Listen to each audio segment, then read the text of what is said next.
Hi there everybody, it's Rarity here from inkybutterfly.com. Thank you very much for joining me again today for another card making tutorial. The card I'm making today is my design team entry for the Inspire Create Challenge this time around. We're using a sketch and you can pop along to the blog that's linked in the description and see what we were all working to. So you'll see the sketch, you'll see everyone else's makes as well, and then those will be linked to their corresponding blogs as well. So there'll be more pictures and stuff of what I've made today over on my blog, also linked in the description directly as well. So everything's all there. Just have a quick look at it and hopefully you'll get some wonderful inspiration. That is why we create that challenge. Okay, so this is what we're making. I'm going for an autumnal theme, as you can see, with this lovely autumn leaves stamp set and the coordinating dies. So it is a distinctive photopolymer stamp set, and you get a whole bunch of dies to go with it. Some coordinate with the images, some are standalone. Okay, so loads and loads to play with, and you've got some nice sentiments to go in there too. This time around though, I am taking the thank you from the Throughout the Year stamp set, just to keep it that simple. And I don't know whether you noticed, but the background has been embossed. So that's embossed with one of our 3D embossing folders. This is one of the ones that you get as part of an online exclusive set. So if you pop along to the online store, these are available. They're all 3D embossing folders, so this is the one that I use to give like this sort of I don't know, like a fabric sort of woven texture, I guess. And there's this one which is sort of like got these sort of star kind of things on it. Don't know what you would call that, but anyway. And then there's these dots, which is like, oh, it makes, I mean, I don't know whether you can see how deep that is, but it's a really textured embossing folder. That is absolutely lovely. I'm going to go with this one today just to change it up, give it a different look. Okay, so I'm just going to pop the other two away just out off the desk, so they just all go over there. Okay, now on my original sample, the embossing was actually an afterthought. I'd already done the inking and I felt like it needed something. So this time around we're going to emboss first, and we might pick up a bit more of the texture on that pattern as well. So I'm just going to change that up a little bit. Palette wise, this one had Daffodil Delight, some Real Red, Blackberry Bliss and Pumpkin Pie.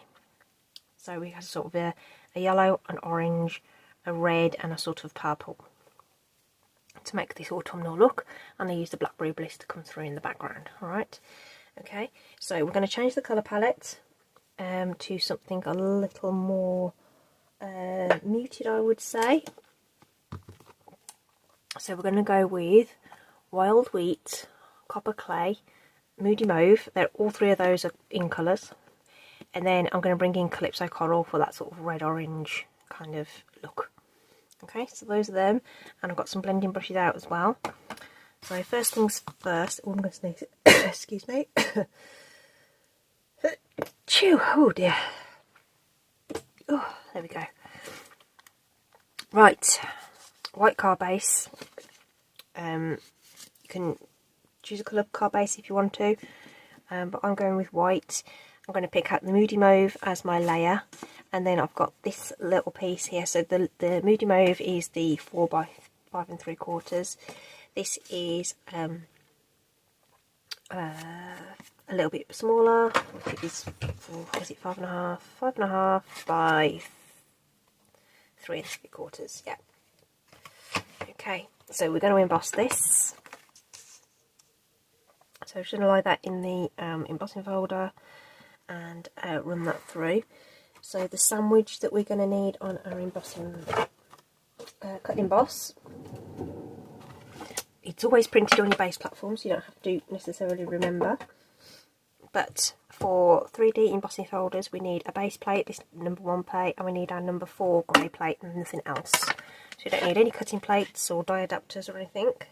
So we're going to pop those to one side, and I'm just going to sandwich that between those 2 plates and roll it through. And you should feel it run, but it shouldn't be difficult at all. If it's difficult, don't try and force it. Okay, so we can pop that away, and then I'm just going to pop my number 2 plate and my very scratched up bottom plates back onto my machine, ready for our die cutting later on. And when we open up the folder, it's like it's just phenomenal. It's just lovely, and the reverse isn't too shabby either. Okay, if you wanted to have a different look entirely. Okay, so it's always worth playing about with what the other side gives you when you run something through an embossing folder.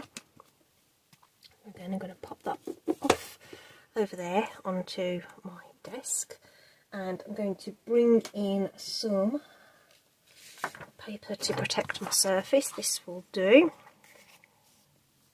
Copy paper, whatever you like. I want to just sort of make sure I'm masking off a bit that's going to be reasonably straight. So I'm just going to use some grid paper here just to do that.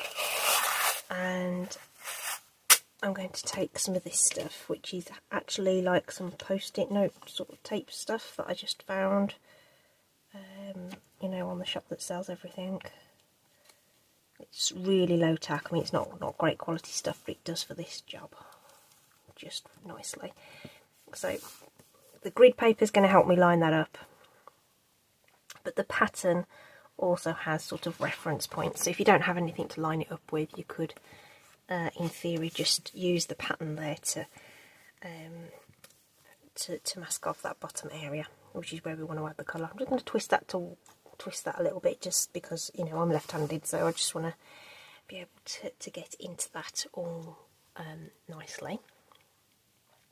So I'm trying to decide what my base colour needs to be, because really we want it to be sort of the paler colour. I'm tempted just to put in the wild wheat first, so let's get that done. And the idea behind this was, next time you do it, you look, when you're looking down at your feet and you're sort of walking through and you see the leaves, they aren't all a uniform colour. They're kind of mottled, depending on the stage of their development and how they're sort of aging, if you like. Now, I will say this is going to look awful until it doesn't. Okay, so a bit of wild wheat on there. I think we'll go Calypso Coral next. Yeah, and so this one day I was looking, and I don't know what species of tree it is. I'm not really good on flora and fauna or whatever, but there's a tree outside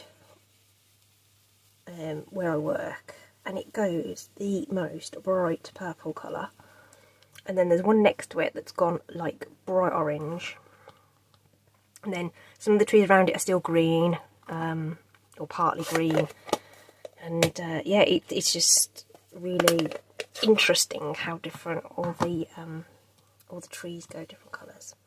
Right, this is copper clay. This is quite dark, so bringing that in. Trying to leave some spots open, going over other spots, mixing the colours together, and we'll probably go over some of the areas again. So just have a bit of fun with the colours. I mean, I didn't try this out to start off with. I just thought, yeah, that'll do. We'll see how it works out. Okay, and now we've got our moody mauve. So there's a bit of a spot there. Bit of a spot here. So I don't want the colours to lose their identity necessarily. I want them to still be there. And that sort of wild wheat is really sort of blended back now. So it's a case of now just thinking, you know, is there bits that you want to reintroduce anywhere, to add something else or not. So you can mess about with that as much as you like, but I reckon that will do just nicely. Okay, just to give us that sort of mottled kind of effect that you'll see on those leaves as you are walking around. And when we take that off, we've got that lovely clean line now. Okay, so looks cool, absolutely looks cool. You could pop some shimmer on it and all that kind of jazz as well if you wanted to. I'm not going to today, but that is definitely an option, just to sort of give it that kind of crisp, almost, you know, the damp look. Right, so let me see. I'm going to layer this up first, I think, before I put the ribbon on, I think. So we'll take our Moody Mauve piece and we're going to use wet glue because this is really textured. So if I was to try and use my my seal on this, you can hear it. It would just pull up the paper. Come on, glue. I was using it a minute ago. I don't know why it's suddenly decided to give up the ghost on me. Well, that's very inconvenient.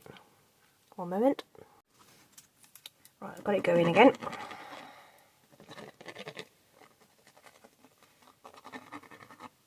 Must have just been a bit of dried glue in the nozzle, just stopping that from coming through, which has never happened to me before.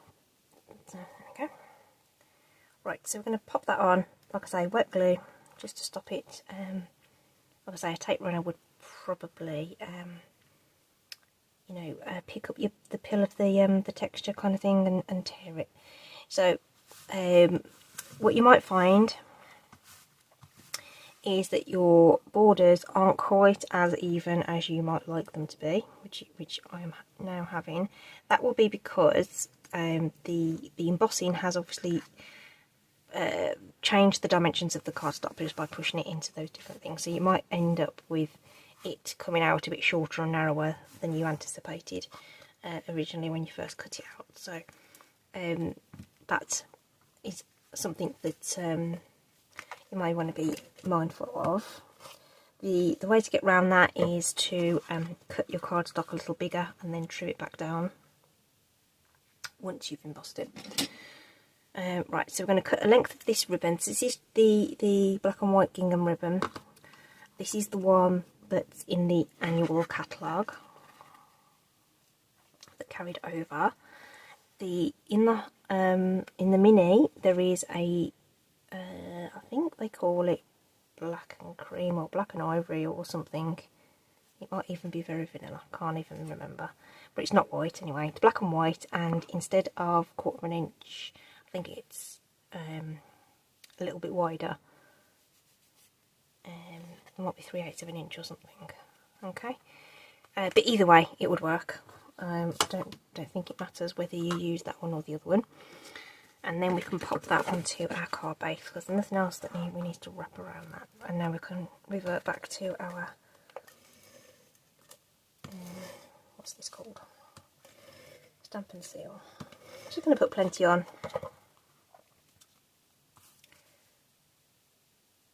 And we've just got that nice bright white coming through as well.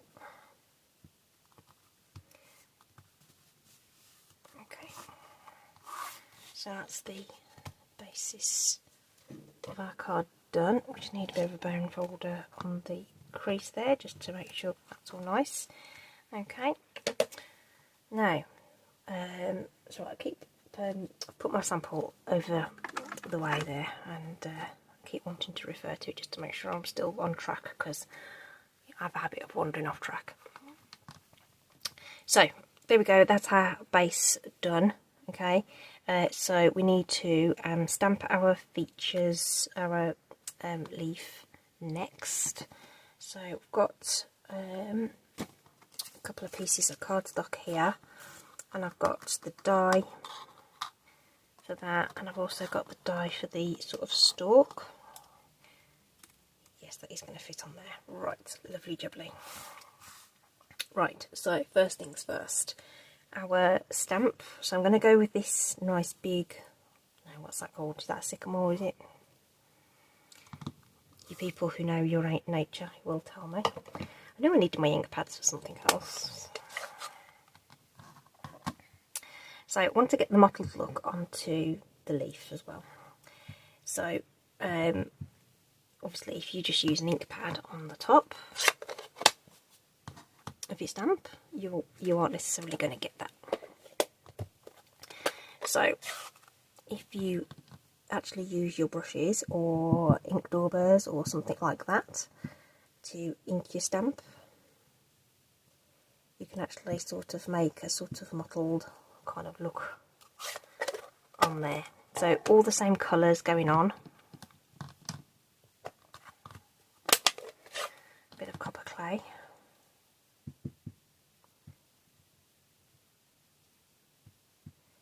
Okay. And then some Moody Mauve.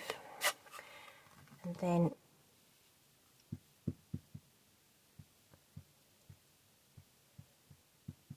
I'm going to bring some in at the tips or something, you know, just sort of here, there and everywhere. And there's so little ink on there, I'm not going to worry about contamination of my brush or anything, but hopefully you can see that there are different colours all over that, okay? And you might need to sort of huff on it a little bit so that ink will be sort of drying on that stamp. So I'm just going to use the moisture from my breath to just sort of refresh that ink a little bit, and we're going to pop that down. It's going to be a much paler, you know, if you stamp this directly down with ink, it's going to be a nice solid bold image. Right, doing it this way you get this much softer look, okay, but you get all the colours coming through, which I think is quite cool. Okay, so I'm just going to give that a little bit of a wipe off. If you're not keen on doing what I've just done, another method you could use is the baby wipe technique. I've never actually done that technique. All these years I've been making stuff, I've never actually done that. So I don't know whether it would work with paper towel or anything like that, because baby wipes aren't exactly ecologically friendly anymore, are they? I wonder if those biodegradable ones would work, but I don't know. Anyway, you use re-inker and sort of put your colour on and let it sort of disperse, and it sort of makes you a kind of faux ink pad, if you like, that you can have all your colours onto. I'm sure Janice Thompson at Jazzle Dazzle's done that before on a video. So now I'm using residual ink on my brushes here, just to colour over some cardstock. Now, if you feel like you need more ink on your brushes to do this, then go ahead and do that. I'm just going to go with what I've got and build that up a little bit. If you press on the head of the brush, it's going to apply more pressure, so you'll get better coverage if you haven't got much ink on there anymore, rather than going back into the ink pad.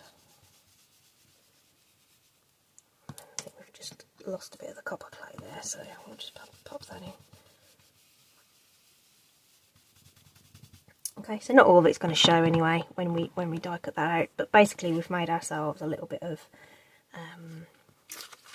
sort of mottled DSP,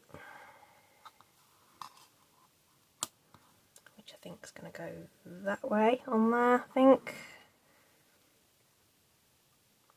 Okay, I'll just use a little bit of tape to secure that, and we'll just run that through my cut and emboss. So we've just got our regular sandwich, the base plate, some die adapter plate, the number 2.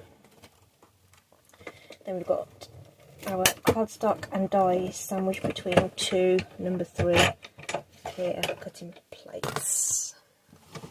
Okay, so we're peel away that excess. You could potentially have used that for something. You could stencil through that or something, but not today. And then we will have our leaf, and we will have a stem. Okay. Just pop those away just for a moment.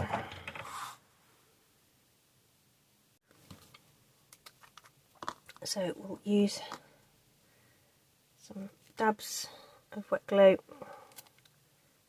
across the back of this now to, so I've just squeezed that gently and then sort of spreading it out a little bit, because we don't want like loads sort of spilling out either side of that.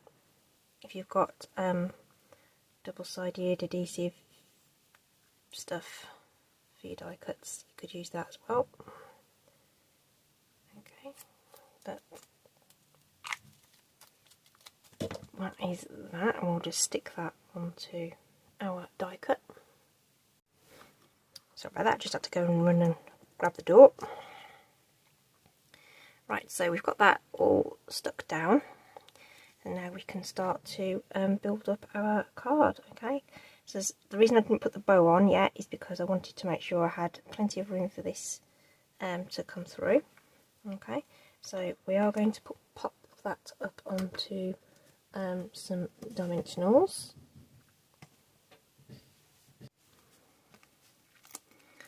So we'll just grab some of these guys. You could bend and shape this if you wanted to as well. So I'm going to use some minis. Just pop those strategically on there.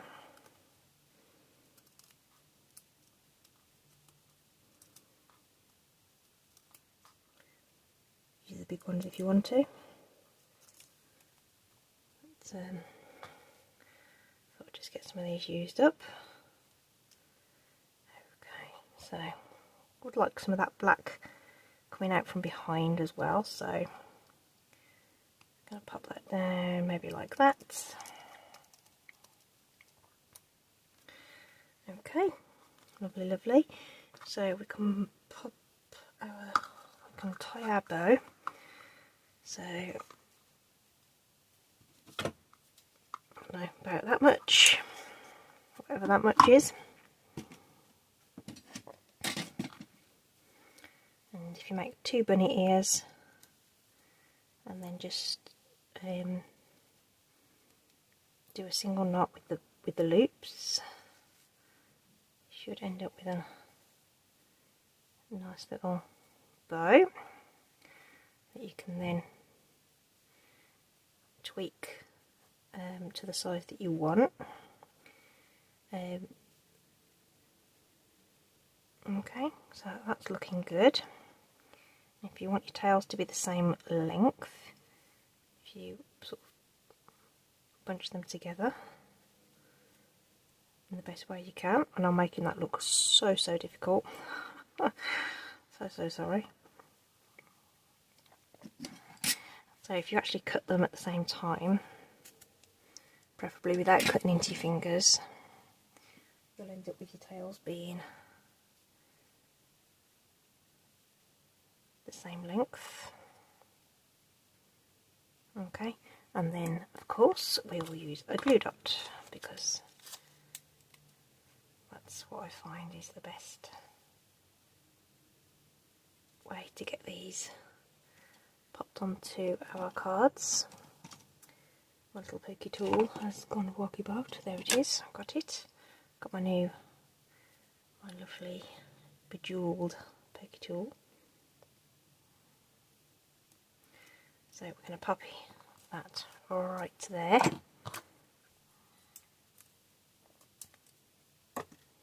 And then we just need to add our sentiments. So I've just got this little strip, just a 1/2 inch strip, and the thank you from the Throughout the Year stamp set. And we'll just do this in black, just to pull through the black from the ribbon, really. could have used anything autumnal, some of the coordinating ribbon. You know, there's all the in colours are on there, so there's lots of in colour ribbon that you could use. When did I use the in colour ribbon? Did I use that last week? So just hovering over that, just trying to make sure that that's straight, and that will do quite nicely. And we will use our picker punch just to trim down the ends of that. And if you twizzle it over, you'll be able to see exactly where you're punching, so you can just make sure it's all fed in nice and straight. There are little grooves in the punch to help you get it straight, but you just want to be sure that it's gone all the way to the top there. It does shorten the length of the strip a little bit, so you just might want to factor that in if you are pre-cutting anything.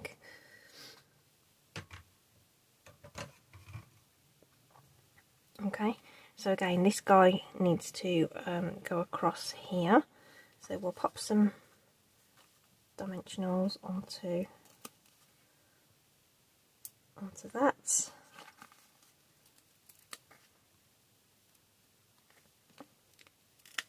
Maybe another one just off here. So we need to sort of negotiate all this other little bits of texture and raised elements that we've got on here. So, and if you wanted a bit more kind of room to play, if you pop some glue on the back of those, it just gives you a moment or two just to sort of make sure that that is where you want it to be. So just looking at where that dimensional is, so we'll press that in there, we'll press that in there. And again, you can use the pattern on the embossing folder just to help you make sure that that's lined up. You may want to just weigh that down with a block just to make sure it's stuck on all that texture. So if you just pop a block over the top of it and hold it in place while it dries, that will help that. So I won't do that right now, but I might do that when it's off camera. And then I'm going to bring in the pastel adhesive sequins and these lovely gold ones. They're like because they're just sort of a like a brush gold almost. They work really well with this theme. And again, if you look at the sketch, it's kind of given us a little bit of a guide on where our embellishments should go. But I'm just putting my own sort of take on that, in that I like to have two down here, and then we'll have our other three up here. So we're making these nice little visual triangles towards the focal point. Okay, so that's that. Okay, let's just move these to one side, put them back in their little packets so that they don't go walkabout. So there we go, that's our card for today. This is the card that I made originally. Okay, so sort of a similar look to them. I quite like the fact that this one came out a little bit brighter, but I did choose more muted colours for this one. So, you know, it's all about choice. There's loads of colours that we could use. We've gone with autumnal stuff, but that could have easily been in fresh greens and things, a bit more sort of springy, to fit our theme with our sketch challenge this time around. So I hope you've enjoyed that, and it's given you an idea of what you could do. Please do like and subscribe, pop around everyone else's videos, see what they've been up to as well. And yeah, thank you for joining me today. Stay safe, take care, see you soon, bye.